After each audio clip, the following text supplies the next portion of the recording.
नमस्कार, स्वागत है आपका हिंदी न्यूज 24 में। दिन की शुरुआत करते हैं तरोताजा खबरों के साथ। घुसपैठ के बाद अब भारत की दवा चुराना चाहता है चीन हर तरफ से भारत में घुसपैठ करने की फिराक में रहता है।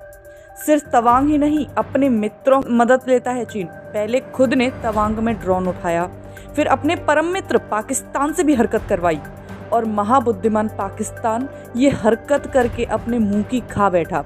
कल ही हमने आपको अपनी रिपोर्ट में बताया था कि कैसे उसने बांग्लादेश के पूर्व सत्ताधारी मित्रों से भारत के खिलाफ साजिश रचनी चाहिए थी। और आज एक कारनामा और सुनिए चीन का। चीन भारत के एक कारण से नहीं, कई कारणों से भारत में घुसपैठ की फिराक में रहता है और उसका कारण है एक जड़ रूपी दवा जो भारत के हिमालय, नेपाल और भूटान के ही क्षेत्रों में पाई जाती है। इस दवा को कॉर्डिसेप्स कहते हैं, बाजार में इसे कीड़ा जड़ी कहते हैं। इसकी कीमत करीब 20 लाख रुपए प्रति किलो है। कीड़ा जड़ी से कई समस्याओं का इलाज होता है, जैसे यौन समस्याएं और लिवर संबंधित सभी समस्याओं का समाधान होता है इस जड़ से। कॉर्डिसेप्स को कई नामों से जाना जाता है, कैटरपिलर फंगस और हिमालयन वाइग्रा के अलावा इसे कीड़ा जड़ भी कहते हैं। बढ़ते हैं अगली खबर की तरफ। तो पुतिन का हुआ हृदय परिवर्तन, खत्म होगा साल भर से चला आ रहा महायुद्ध। 232 लाख करोड़ युद्ध में खर्च करने के बाद अब पुतिन ने युद्ध खत्म करने का ऐलान कर दिया है।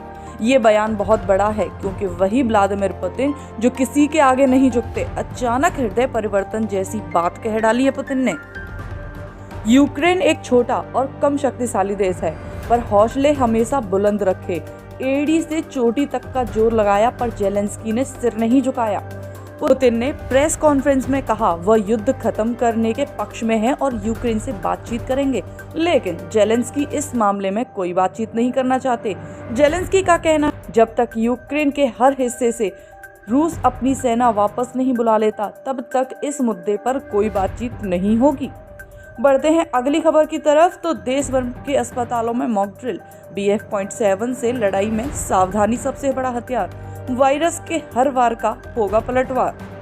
कोरोना ने दुनिया भर में दहशत फैलाई है। भारत में भी 4 केस मिले थे जो अब स्वस्थ हैं। इसके लिए केंद्र सरकार की ओर से सभी राज्यों में मॉक ड्रिल किया गया। कोरोना से निपटने के लिए दवा, बेड, ऑक्सीजन सिलेंडर, स्टाफ सभी बिंदुओं पर समीक्षा की गई। केंद्रीय स्वास्थ्य मंत्री मनसुख मंडाविया खुद दिल्ली के सफदरगंज अस्पताल पहुंचे और हर पहलू पर समीक्षा की। आने वाले समय में केस बढ़ सकते हैं, लिहाजा सावधानी बरतनी चाहिए। अब बढ़े अगली खबर की तरफ। तो मौत के 3 दिन बाद तुनिशा का अंतिम संस्कार। तुनिशा शर्मा की मौत के 3 दिन बाद मीरा रोड पर लाया गया पार्थिव शरीर, देर शाम किया गया दाह संस्कार। तुनिशा के मामा ने लव जिहाद का आशंका पर आरोपी सीजान को कड़ी से कड़ी सजा की मांग की है। बढ़ते हैं यूपी की तरफ। तो यूपी में निकाय चुनाव को लेकर इलाहाबाद हाई कोर्ट का बड़ा फैसला। निकाय चुनाव को लेकर इलाहाबाद हाई कोर्ट की बेंच ने निकाय चुनावों में ओबीसी आरक्षण को रद्द कर दिया है। हाई कोर्ट के फैसले पर उप मुख्यमंत्री केशव प्रसाद मौर्य ने ट्वीट करके कहा, पिछड़े वर्ग के अधिकारों को लेकर कोई समझौता नहीं होगा। हाई कोर्ट के इस फैसले के बाद ओबीसी आरक्षित सभी सीटें जनरल मानी जाएंगी। हाई कोर्ट ने निकाय चुनाव तत्काल कराने के निर्देश दिए हैं। बढ़ते हैं अगली खबर की तरफ। तो सलमान खुर्शीद के बयान पर सियासी घमासान। राहुल को श्री राम बताने पर घिरे कांग्रेस नेता सलमान खुर्शीद। सलमान खुर्शीद ने कहा था, भगवान राम की खड़ाऊ बहुत दूर तक जाती हैं, कभी कभी खड़ाऊ लेकर भी चलना पड़ता है, जैसे भरत खड़ाऊ लेकर चलते थे। हम खड़ाऊ लेकर यूपी पहुंचे हैं तो राम जी भी उत्तर प्रदेश पहुंच ही जाएंगे। खुर्शीद के इस बयान पर बीजेपी में मचा कोहराम। कहा, खुर्शीद का बयान हिंदू आस्था का अपमान है। क्या जनेऊधारी राहुल इससे सहमत हैं? अब खबर मौसम की। तो पहलगांव में सीजन की पहली बर्फबारी, डिब्रूगढ़ में ओलावृष्टि और बर्फबारी, ज्यादातर सभी पहाड़ी इलाकों में बर्फबारी और सड़कों पर बिछी सफेद चादर। उत्तर भारत में ठंड और कोहरे का डबल अटैक।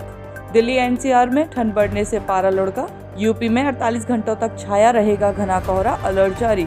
यूपी में भीषण ठंड और कोहरे का प्रकोप। ठंड से ठिठुरते उत्तर प्रदेश में 7 जिलों में स्कूल हुए बंद। ऐसी तरोताज़ा खबरों के लिए बने रहिए हिंदी न्यूज़ 24 के साथ। चैनल को सब्सक्राइब करें, नोटिफिकेशन ऑन करें। मिलते हैं अपनी नई पेशकश में हिंदी न्यूज़ 24 पर।